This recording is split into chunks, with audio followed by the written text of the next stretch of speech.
Welcome back to another TSTerra Plays Terra video.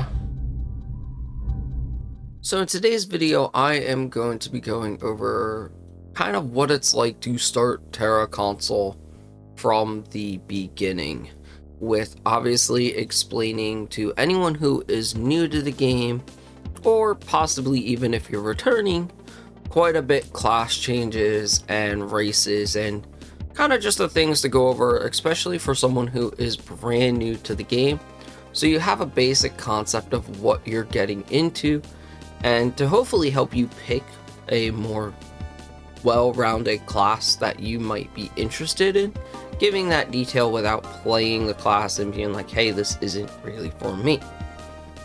So the first thing to go over is basically selecting a race.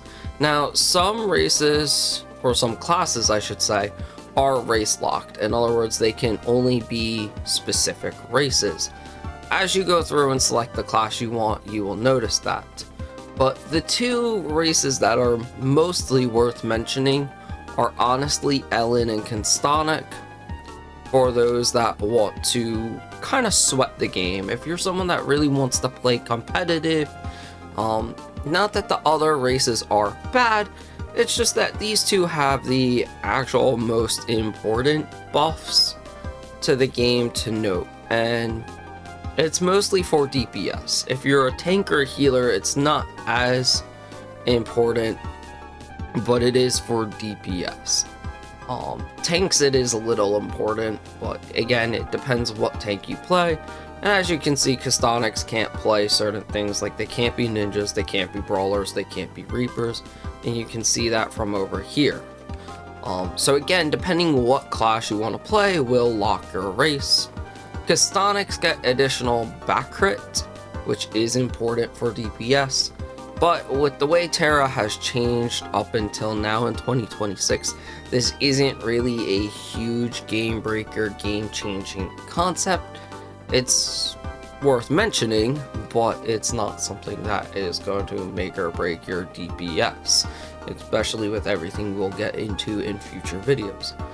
The other top, and my personal preference for any class to play, is Elen, and a lot of people might hate this because of the way Elens look, but personally Elens just have the best, fastest skill animations, so their attacks are quicker. Therefore, if you play fast classes like I prefer to play, you might want to pick an Elen, just because their skills go quicker, and maybe it's placebo for me, but honestly, I've played both Elen and Castanic warriors, and it just feels smoother to play Elens. Well, personally, I haven't played any of the other classes, I just haven't dove into them. I know they all have their own benefits, but again, nothing really crazy, but game changing, game breaking. Again, you could play a Baraka if you want. Amons, they do, I believe they have like extra defense. Humans are better for PvP because they don't get knocked down as much. It's all sorts of, like, I believe high elves and Proporis maybe get extra mana. Again, nothing crazy game changing that's worth diving into too much besides Elens and Castanics. Those are the go-to that most people typically play in Terra. You can of course feel free to play whichever ones you want. Next, we're going to cover actually picking your class. Now, the first thing I want to go over about picking a class is if you are brand new to TERA Console, well, don't worry if you pick something that you realize you don't like. You are able to delete it. Depending on its level, you'll have to wait at least 24 hours. But the good thing is, when you're brand new, you get 2 characters you can make off the start. At that time, you could additionally make up to 20 more characters, but you'll have to get a character slot, either buying it off the Terra store, getting some gold and buying it off the trade broker, or even if you just have some friends that have extras, because honestly they build up pretty quick, and a lot of the times the devs are just giving them away in big maintenances or events. Just stack up and buy some, and then, or get some, and you'll be able to make multiple characters. So at the beginning, you want to kind of think, what is your playstyle when playing any typical MMORPG? It is a role-playing game, so there are roles you'll have to pick, as well as understanding it is a dungeon game, where after you hit 65, you're going to be playing with a group of about 5+ people, going through dungeons, fighting typically singular bosses. You know, most dungeons have 3 different bosses, where you're learning mechanics, living and doing things. With that, there will be future videos on explaining mechanics and all of that, so stay tuned for that, as well as specific class guides. But for now, let's dive into the 3 roles that TERA Console has. And the first one is healers. You have Priest and Mystic. The second one is tanks, where you can use a Brawler, Lancer, and or Warrior. And the last one is DPS, which covers not only Warrior, but all these other classes: Gunner, Ninja, Sork, Archer, Valk, as well as Reaper, Zerk, and Slayer. I was wondering where. Reaper, if you're brand new, this class will be locked until you are at least, I believe, anywhere from level 50 to 60. I don't remember the exact part that unlocks it. Reaper is actually one of, in my opinion, the higher DPS classes currently in the game. Do understand the devs are trying to balance all the DPS, so they're roughly about equal, but you have some that are more burst and some that are more sustained. But before we get into that, let's start with if you want to be a healer. Your option is Priest or Mystic. Now, Priest has higher healing skills.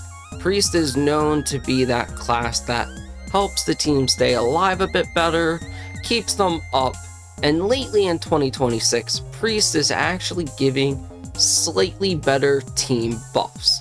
Before 2026, Mystic was the better buff healer, but that has recently changed. The developers are trying to balance them so that they are about more equal, and that is getting closer and closer, and it just kind of rotates now slightly between which one people want to play with. Both are fantastic classes. The one thing to know Priest does lack is group rezzing.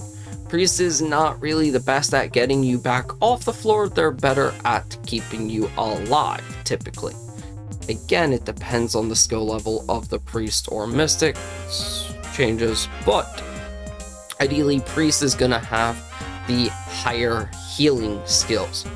While Mystic, on the other hand, has a bit more flexibility. Mystic has a bit more movement, actually.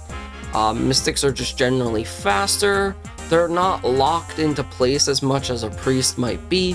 They're able to do more locking on skills to their team, essentially. But the thing is, Mystic's healing is nowhere near as strong as Priest.